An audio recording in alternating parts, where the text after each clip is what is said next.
Yo, what's going on out there, everybody? YouTube, this is Samuel Leggett here. I got Nigeria here, Big Gold Belt Media. We're about to do the daggone thing. We're about to talk about episode 2, chapter 10, The Passenger, The Mandalorian. What's going on, Nigeria? What's up, Sam? How's it going tonight? Man, just kicking it, man. Just kicking it. I'm doing better than last week because last week I was bad. I was sick, man. So I'm good now. I got me some water. My man. Hey, right with you. But yeah, let's go ahead and get down to it. So, this will be a good little... We're talking spoilers, you guys. So if anybody don't know, we are not going to waste no time. We're not going to tiptoe around it. We're talking all the way spoilers. So if you have not seen it and you don't know what this picture is, leave now, come back, watch it, and then we about to go and do the daggone thing. All right? Mm-hmm. So, offer up, what did you think about this episode? So we can just go ahead and just get into it. Totally different tone from last week. That's for sure. This episode, I don't want to be too harsh, but like, I thought there was so much momentum in last episode. I just was ready for more and more juicy stuff. And this one was pretty, again, it had a different tone, a lot more cuddly, a lot more cute. A lot of Baby Yoda in this, and now we're starting to see Yoda and Baby Yoda and Mando, the child, for people who don't want to call him Baby Yoda, get into the journey of finding more Mandalorians by way of also trying to get the child back to his race. So this episode didn't do a lot. There was no real big Easter eggs in it. There was no really big ending scene. It just was another episode within this series, this season. So other than that, I mean, like, yeah, I liked it. I can't speak enough about how amazing the visuals are for this show, but other than that, it wasn't a lot that went on this episode. Yeah, and just to give you guys kind of like a little backdrop, I mean, for me, like, I was like hyped because I was like, oh, you just drop a Boba Fett like at the end of the last episode. So I'm like, oh, first thing we're gonna go, because he literally picked off right from where they stopped. And so I was like, oh snap, they about to get shot down or something like that. And no, they don't go down that route. Instead, they're just really trying to find the other Mandalorians, which is fine, but it kind of was like a little bit of a drop off from the high that we were already on. True. But I will say that this was a very interesting episode because it went a direction that I didn't think it would. And honestly, even this picture right here, when they were kind of like questioning him, like, yeah, I need this, I need that. And I was like, oh man, they about to bust him. He about to get pulled over by the cops. But see, that's the thing. We're not used to seeing, any of the X-Wing pilots ever act as antagonists. That's not a thing that we typically see. So that's why, like, for me, when I seen that, I was like, oh, cool. The rebels, the good guys are here. It's like, oh, wait, we're forgetting the perspective of how we're seeing this. And obviously, towards the end of the episode, they showed their true heroic, true colors, shall I say. But yes, you're right about the whole feeling like, oh, they're about to get pulled over by the cops. Like, it definitely was very, very different tone, because usually you see the X-Wing pilots. You're going to get some good dialogue, some classic, callbacks to previous pilots and so on. Something good. But then when you realize, like, oh, they're going to shoot them down, or like they're going to take them in, he's like, oh, this is definitely going to turn a different way here, Yeah. And I think that's the thing that I did like, is because, it wasn't until midway of last season that I was kind of like, you know what?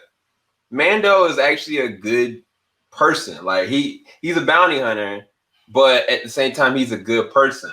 And the perception of his race is, yes, they are skilled and this and that, but I mean, he's technically very sketchy. Like, he does have a rap sheet, and he is harboring something that technically is outside of the law, and he's been definitely going outside the law. So it's kind of like the rebels. I mean, that's their whole thing, but it's different now because of this new republic. So I find it very interesting. It was a flip. I didn't see that coming.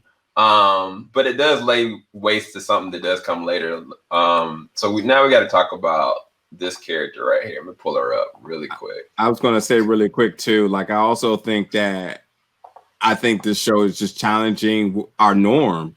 We're used to seeing, anybody welding Mandalorian armor as being a bad person. We're used to seeing X-Wing pilots being good people. And when the dynamics change here, then you're going to get these uncharacteristic run-ins and occurrences or situations, wherever it may be. So like, and that's what's interesting about it, is like, because you just can't see it out the same way you would typically see things. So I'm expecting to see a lot more of that this season. So that's pretty cool on that note. Yeah, they definitely set the tone for that. I want to say like last season, the very last episode of last season where Baby Yoda got kidnapped before the robot, saved him. And these stormtroopers are just like, goofing around. They end up punching the kid, like they ended up trying to prod him, and and I was just like, they sitting there shooting at him, they can't shoot, and I was like, that's never what we see from a stormtrooper standpoint, but it makes a lot of sense from a realistic standpoint. But anyway, so this character, the frog lady, she really just got her babies with her. She's trying to meet up with her boo, and she's trying to, have these kids with them, and she's trying to preserve her species. That's the last bit. And she talked about the struggle and everything they had to really sacrifice to get to this point. She's keeping Mando accountable for his in the mission. So we're seeing a mother doing mother things here. So I'll just leave it at that for now. Because it was oh my gosh. So they had my man. He was like, you know what? I got these Dragon Balls. I'm eating them. Like, you gonna leave these Dragon Balls open for me? I'm eating them any chance I get. And I was like cracking up. And at the same time, I felt bad because I was like, oh my God, he's eating her kids. Like, he's just popping them. Look, dude, let me just go ahead and put this out the limb. Baby Yoda in this episode is a predator. He used the Force to lure those baby eggs over to him, and went ahead, and if I remember correctly, there was 4 casualties that went through his throat for him just eating these babies. Those little cute eyes, don't be fooled. Those little cute eyes are very deceiving. Baby Yoda is a predator. Yeah, he gave no F's, and Mando felt so bad because I was like, bro, if I was in the same situation, man, look, don't tell that woman this little kid, but I ain't gonna lie, I thought we was gonna get to a scene where she was gonna look at it and was like, wait, why is there only two little eggs left? I thought he grabbed all of them. Bro, she said look, no to him. I think when there was a scene, I don't have the picture for it, but when she was in the pool with all her eggs, and like, before everything went crazy and sideways, Baby Yoda kind of stepped up, and she's like, wait, are you eating my egg? Like, she gave him that look. Yeah, man, that was like, get that out of there right now. We can't do this. So I'm gonna say this, and I think a lot of people are not gonna feel the same way I do about this, but I really did start to feel really sympathetic for her character, because I really honestly didn't feel like she was gonna make it. Yeah, I felt like by the end of the episode, I was like, for a second, I was like, this isn't a Disney show. Like, anything can go down. But I was like, oh, okay. It ended the way it ended. But throughout the whole entire episode, I was just feeling so bad for her, because even when they started getting shot at and then they crashed, I was like, oh my gosh, she's about to die. And these babies are going to have to be transported by Mando. Every single turn, there was this consistent feeling that she wasn't going to be able to preserve her race. She was either going to not be able to do it, or she's going to give her life for her young.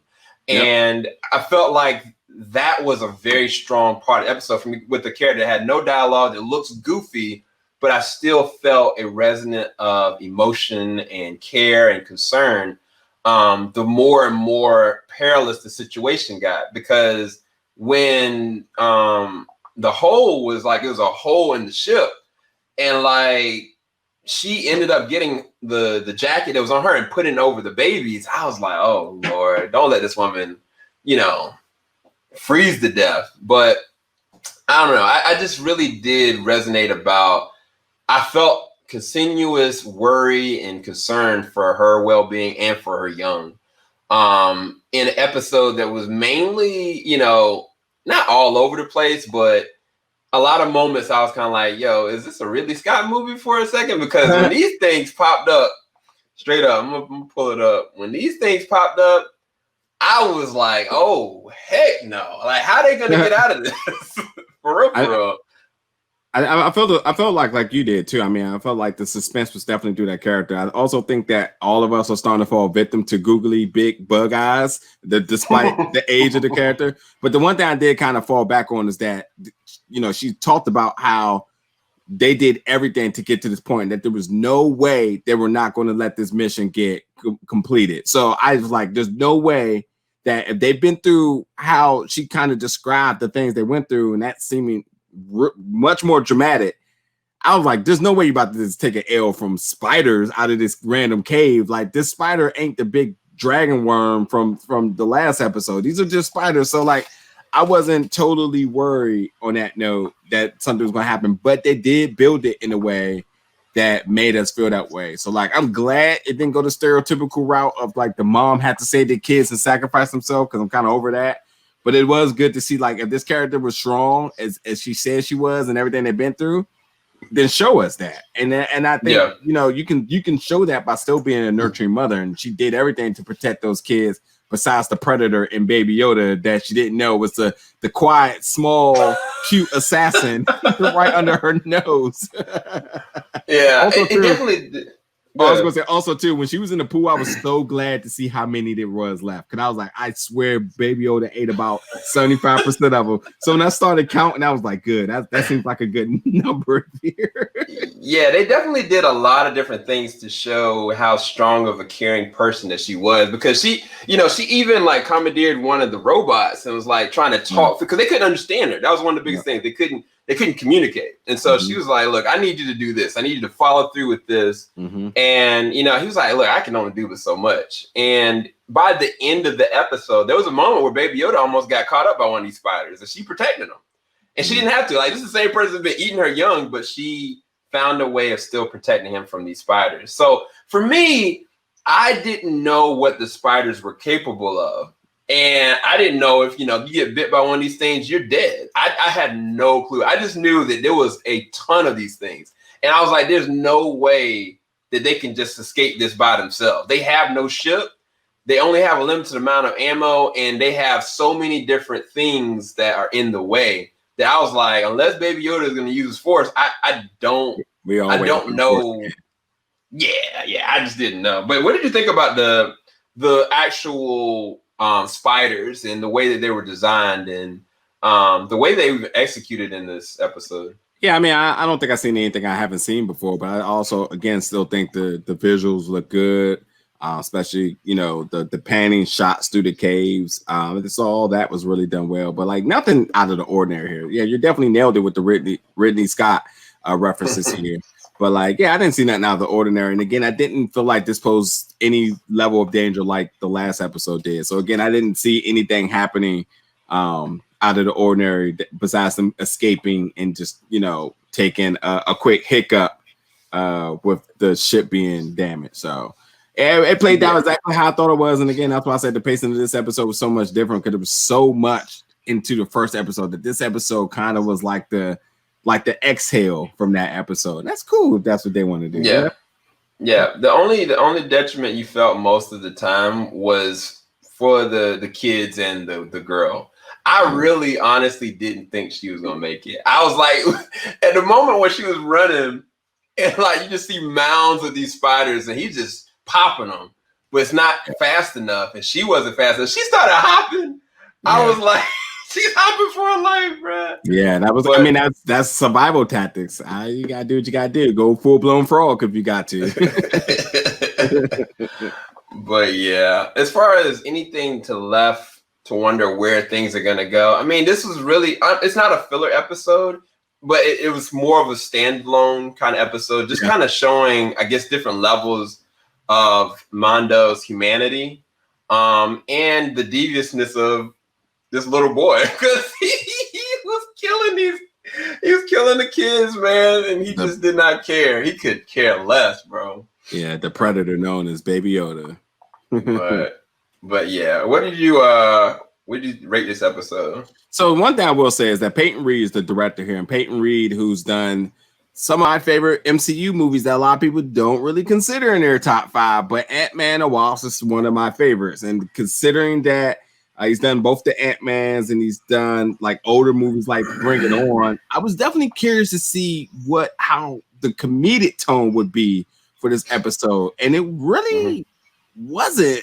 So the versatility in his directing I was cool with, but overall, I like this episode. I mean, it just doesn't, as a Star Wars fan, it didn't do what it did like the first episode did. But for a Mandalorian fan and just whatever, like you said, I think it was just a good episode to really set forth the season, give us a little bit more insight on Mando, and so, like you said, as far as showing his humanity.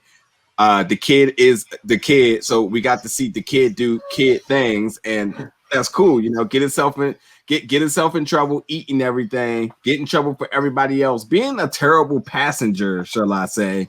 And you know, other than that, I think it's just a good episode. So I wouldn't ask. I don't have like a rating because, like, you know, it's hard as a Star Wars fan. There's that. As a person who just watched a lot of stuff, there's that, and just overall was I entertained, which I think is the most important. That I was. Yeah. I think for me, I'd rest this episode at like an 8. Maybe an 8.5 out of 10. Even though tonally it's very different and it didn't give me anything as far as Star Wars nudges or anything from leftover from what we've seen before, it still was a good time. It still had suspenseful moments. It still had emotional, resonant moments. And again, like to Nate just saying, like, you're getting to see more of these characters. You're getting to see them flushed out naturally and progressively through circumstances. Yeah. It just was kind of weird, again, because you, as a Star Wars fan, you're also having to deviate from what the norm is. Like, those X-Wing fighters are normally the homies, you know, and they did help. But at the same time, I was like, yo, you just leaving them down there at the end. Yeah, I was gonna say they did help, and then they pulled the move on them at the end. They was just like, yeah, we're not liking that. We're gonna turn a blind eye to this. We see the good, we know the bad, but yeah, you figure your way out of this, and that's what it was. So yeah, it's just a different dynamic than we're used to. Yeah, but I think it was a good solid episode. And again, because it didn't leave any kind of anticipation for anything coming next. That's even more exciting, technically. Yep, the world's unlimited again. We're about to episode 1 or chapter 9. We're about to where do you want to go now? Any planet? What planet? You know, so exactly. And they got a limp to another planet. So where could we go? Yeah, they might actually need another ship at this point because 100%, and that's cool too. Because now, man, what are they gonna do at this point? Who is gonna actually help them? Who would be willing to actually help them at this point?